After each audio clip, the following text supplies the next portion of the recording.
So, good morning, good afternoon, or good evening to all everywhere. You know who I be, Janetta Marie, and happy Thanksgiving. Yes, I am running a little bit late, and today is the day that we're going to be surrounded around family, or maybe we're not. We've made a choice not to. Our series right now is on forgiveness, and so I just wanted to give you some holiday tips just to make sure that you can get through your day. All right, so let's start off with you gotta know that one of the most powerful choices that you can make is to forgive. Forgiving yourself, forgiving others.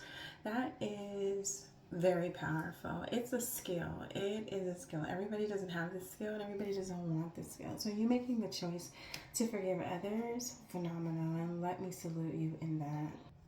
So remember what forgiveness isn't. It isn't excusing that person for what they've done to you. No. Has nothing to do with that. Forgiveness is really all about you. It's not about the other person.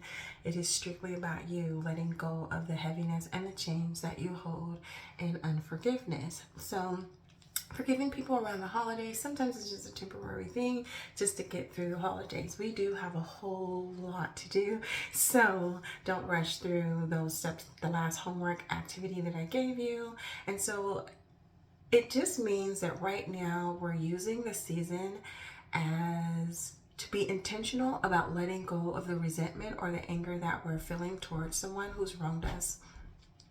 We're being compassionate, we're being kind, we're being humble, we're being quiet. We don't need to prove like what they did. We don't need to do any of those things.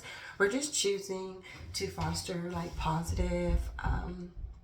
positivity just in the sense of just being festive, so it doesn't mean that you're saying like, oh, I gave you a hug today, so now everything that's gone on is forgotten. Nope.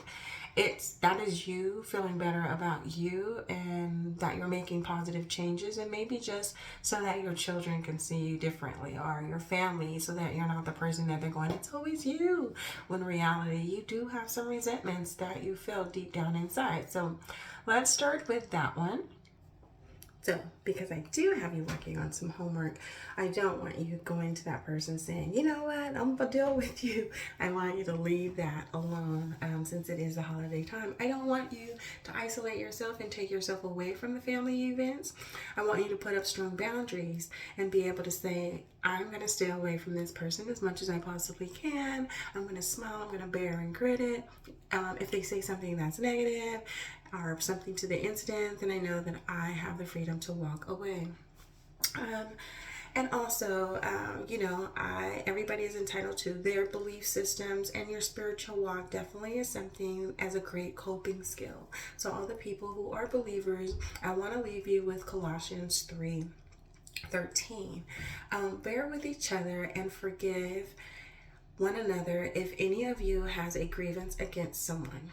Forgive as the Lord has forgiven you. It's funny how we all want to be forgiven, but it is really hard for us to forgive other people. The same kind of pain that we feel that people have done us wrong, I'd assume that sometimes God is probably feeling that way about us. Like all the things that we've done. I know I got a whole closet of stuff that I've done. So those are just for those people, and those of you who don't believe, that's okay as well. Just kind of hold it together. You're going to get through this one day at a time, one moment at a time. Today, we're going to leave our ball and chain at the door and keep moving. Take care of you, and we will work towards the next homework.